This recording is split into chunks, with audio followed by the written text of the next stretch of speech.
Anyway guys, thanks a lot for joining me. My name is Andrey Nabutovsky and I'm owner of this channel. Today we're going to talk about immigration, particularly about rural and northern immigration pilot that started just recently, like 12 or 13 days ago. It depends when you're watching this. 4 communities start doing their hiring right now. That would be Brandon, that would be Saint Saul Marie, some other 2 names that I can spell. But anyway, we're gonna come to that. I'm gonna show everything.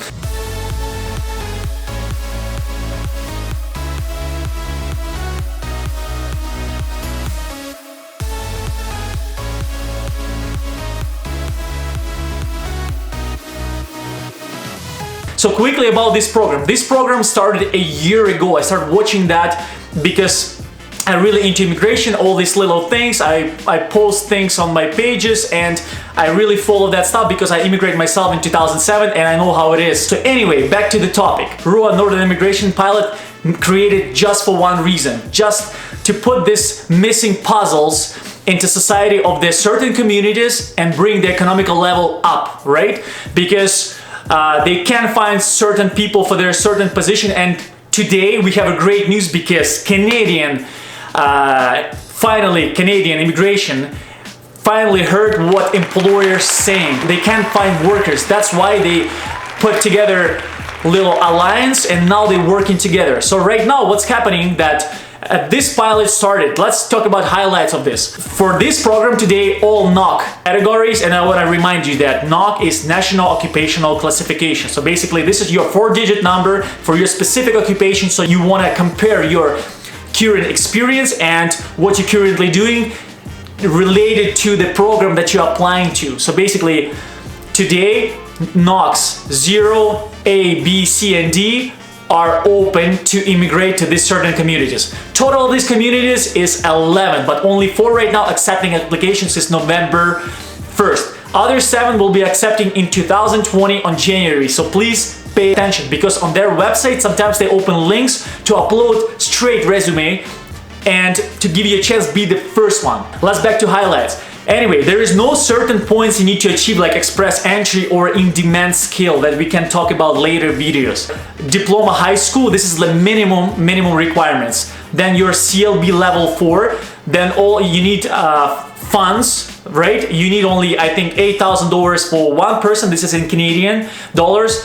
$10,000 for two people, 3 people, I think 13, and so on.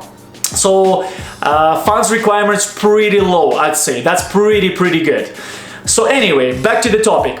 In order to do that all, you need to have your IELTS and you need to do your ECA report. Your ECA report is basically your education credential assessment. So basically they take your current diploma, what you have, bachelor or let's say master's degree, or they translate and turn into the Canadian format so current employer can read it and he can understand what kind of person are you. So are you the right person and are you have this right education? Are you able to immigrate? So basically don't wait because ECA and IELTS you will need for any program in Canada basically to apply. You can do that, World Education Services I think, you can do through them, and also IELTS, I'll show you the link and how to do that. Let's see it right now.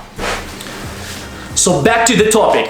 Now since you know how this whole program works, now you need to understand that right now government and rural areas working together. So basically imagine there is outside market for work power and inside market for work power, and now imagine they combine 2 and they want you to immigrate here, not just come to work but immigrate. So basically jobs that are available for Canadians now can be occupied by people like you because these communities have support and they have their government back, right? They can back them up and show them the support. So basically any jobs you're applying in this community, technically, if it's true, they have ability to give you LMIA and immigrate you. So basically how that works, you have to find employer, job offer, right? So you apply for the jobs.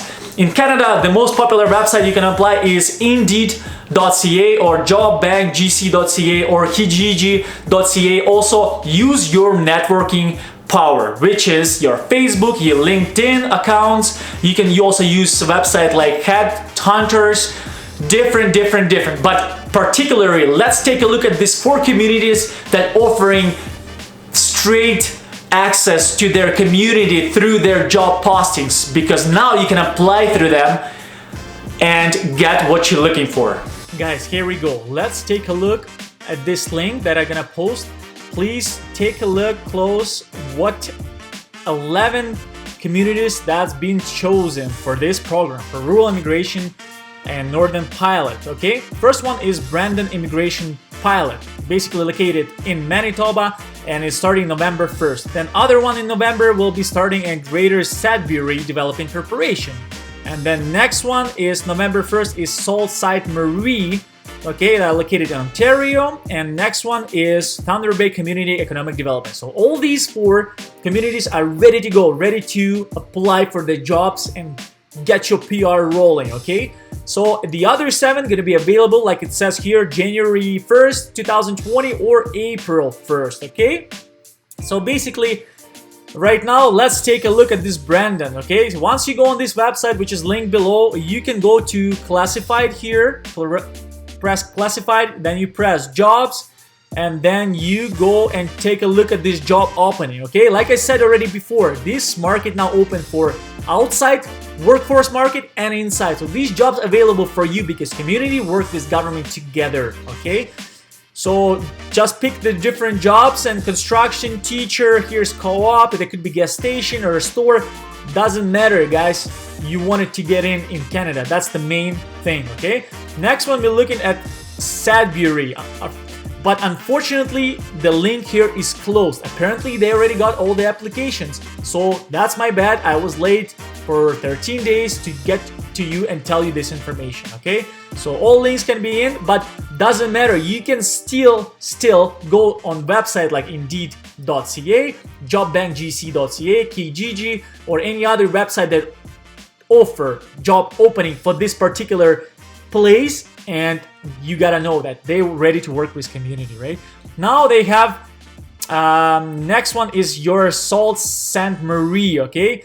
You go on this link, you press career opportunities, and you can choose all these 3 streams, which is Employment Solutions, Sault Community Career Center, and Algoma Workforce Investment Corporation. If you press, let's say, on Employment Solution, then you go English or French, if you, whatever you comfortable, and job postings, okay? And here we go. All these jobs are open for you, but you can also go for search and find specific one. Let's say cleaner. Yeah, there's one, and blah blah blah, and so on, okay? And so on and so forth, okay? Next one is, what do we got left? We got Brandon, we got Sudbury, then Sault Ste. Marie, and that was another one, Thunder Bay. And here we go, yes, right here, okay guys? That's a 4th one that's open right now. So here you go to I want to, you press then jobs, and check it out, these jobs, view job postings, right? And here we go, lifeguard, early childhood educator, fitness instructor, fitness attendant, aquatic instructor, lifeguard, registered nurse. Nurse makes very good money in Canada, guys, I'm telling you, I know. Guys, you have to understand, when you're applying for these jobs, your resume format must be in CV format. That means it has to be certain amount of pages and certain type file, which is CV. Your resume should be like about 2 pages and have a cover letter. How to do that? Let's take a look for examples that province of British Columbia show us how to do that. How to create a cover letter and resume. The resume is, here we go. This is from BC government, and it shows you 2 types of resumes with cover letters and all this good stuff. Please go on the link, check it out, and let me know what you think. And don't forget that it has to be CV format, no pictures, 2-3 pages maximum, and good luck to you guys, okay?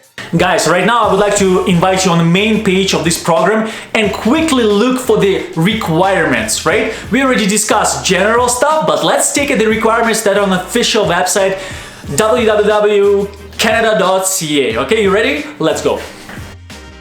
So they have here eligibility criteria, so I went through all of them. So first of all, you need recommendation from designated community, right? What kind of communities I will show right now. So basically, they will decide who to recommend based on your intent to live in the community, your job offer, your work experience, your ties to the community. So basically, even if you have related even relatives, it's really good too. And depends how you fit in the society, right? You know what I mean?